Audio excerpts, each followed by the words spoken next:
Shikues të nderuar, Dalpo Televizioni u përshëndes, juftoj të ndiqni edicionin informativ të lajmeve. Policia e Gjirokastrës ka nisur kontrollin për nivelin e zhurmave në zona turistike të Gjirokastrës, kryesisht në pazarin karakteristik.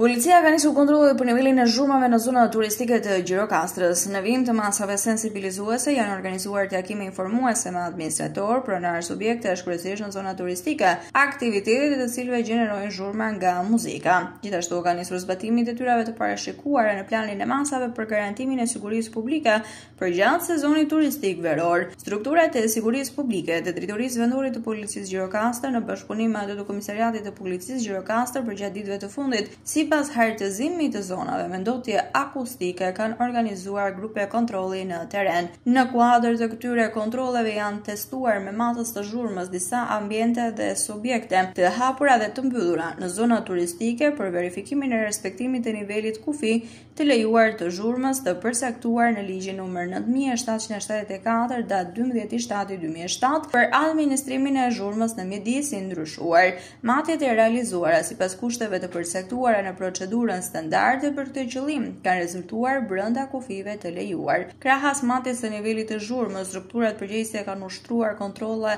edhe për respektimin e orarit të lejuar për muzikën në ambiente të hapura në zona apo qendra të banuara, i cili është nga ora 11 deri në orën 24:00.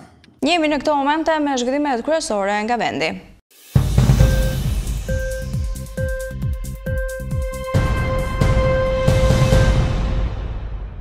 Duke filluar nga sot, 1 korrik 2025 ka hyrë në zbatim të plot marrëveshja dypalshe mes Shqipërisë dhe Italisë në fushën e sigurimeve shoqërore, e cila synon njohjen dhe mbrojtjen reciproke të drejtave të qytetarëve që ka kontribuar në të dyja sistemet. Instituti i Sigurimeve Shoqërore ka hartuar dhe publikuar udhëzuesin teknik të zbatimit të marrëveshjes. Ky udhëzues do të shërbejë drejt për drejt qytetarëve shqiptar, por edhe italian, duke lehtësuar procesin për përfitimin e pensioneve dhe drejtave të tjera që burojnë nga marrëveshja. Marrëveshja, e cila u nënshkrua në Romë 6 shkurt 2024, u finalizua me dokumentin përkatës dhe u dorëzua në kryeministri nga ana e homologes Ramës, Giorgia Meloni, gjatë vizitës së saj në Tiranë për samitin e Komunitetit Politik Evropian. Përfituesit do të kenë mundësi të marrin pensiona nga Shqipëria dhe Italia në varësi të viteve të punës që kanë kryer në secilin vend. Marrëveshja ka bërë që zyrat përkatëse të shërbejnë si pikë kontaktesh të dy anshme, duke ofruar shërbime për qytetarë italian dhe shqiptar pa kosto shtesë.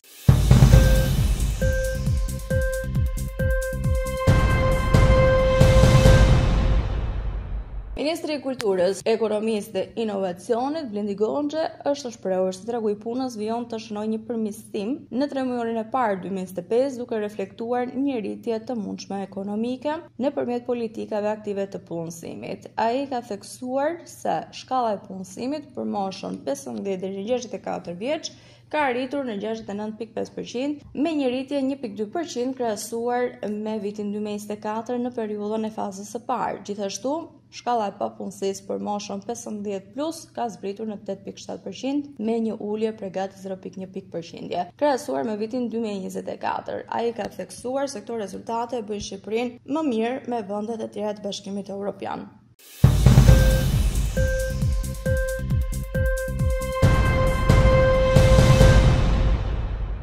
Ekonomia shqiptare vijon të shfaqë një shenjë të qëndrueshme të ekonomisë sipas të dhënave të publikuara nga Instati. Produkti i brendshëm bruto në terma real u rrit me 3.39% në 3 muajin e parë të vitit 2025, krahasuar me të njëjtën periudhë të një viti më parë. Referuar të dhënave, kontributi më i madh në këtë rritje i përket sektorit të administratës publike, arsimit dhe shëndetësisë, i cili shënoi një rritje të ndjeshme prej 18.92%, duke kontribuar në 2.24% në totalin e brendshëm bruto. Kjo rritje lidhet ngushtë me rritjen e shpenzimeve publike, investimeve që ka bërë qeveria në arsim.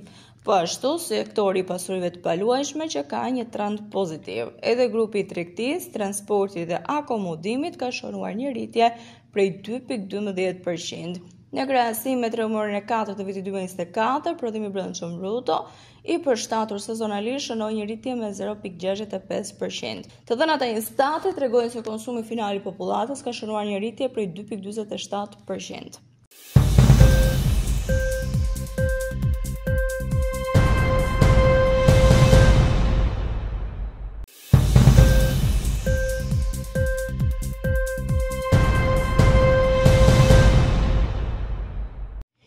Dhjetra qytete në gjithë Europën jugore janë përfshirë nga valet e të nxehtit momentalisht. Autoritetet shëndetësore paralajmërojnë për rreziqe nga temperatura ekstreme që do të vijojnë edhe përgjatë ditëve në vijim dhe kanë shtuar gatishmërinë. Në disa qytete termometri ka kaluar 40 gradë. Përfshirë këtu vende si Portugalia, Franca, Italia apo Greqia, ku ka patur edhe raste të zjarreve masive për shkak të temperaturave të larta. Më në rrezik janë të moshuarit, pasi nxehtësia ekstreme mund të shkaktojë përkeqësim të sëmundjeve kardiovaskulare apo atyre të frymarrjes. Sipas ekspertëve, moti pritet të jetë akoma më i nxehtë përgjatë muajve korrik dhe gusht. Ndryshimet klimatike globale po shkaktojnë një rritje të temperaturave në mbar botën, duke sjellë kështu temperatura 2 herë më të larta se sa mesatarja globale.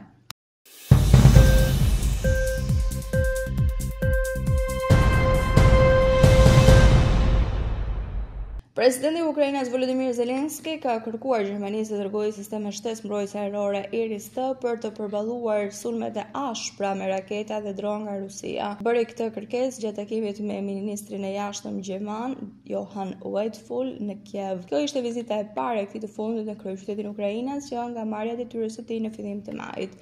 Gjatë vizitës ai inspektoi një nga sistemet Iris-T që Gjermania i ka dhuruar Ukrainës në prill të këtij viti, kur u dorëzuan 6 njësi ndërsa premtuan dhe 10 të tjera. Në këtë takim Zelensky theksoi interesin për zgjerimin e bashkëpunimit në fushën e mbrojtjes midis dy vendeve, duke njoftuar se në ditët në vijim mund të përfundojnë deri në 20 marrëveshje të reja partneriteti.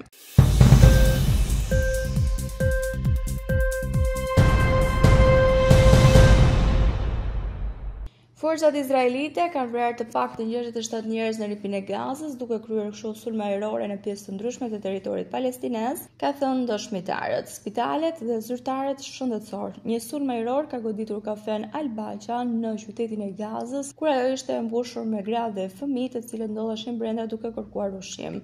Të paktën 30 njerëz u vranë dhe 10 u plagosën në këtë kafene, ka thënë kreu i shërbimit të urgjencës. Ndërkohë, forcat izraelite vranë 11 njerëz që po kërkonin ushqim në jug të Gazës, sipas dëshmitarëve, spitaleve dhe Ministrisë së Shëndetësisë. Ushtria izraelite tha se po rishikon çdo informacion rreth sulmeve për të parë se sa është numri i të vrarëve.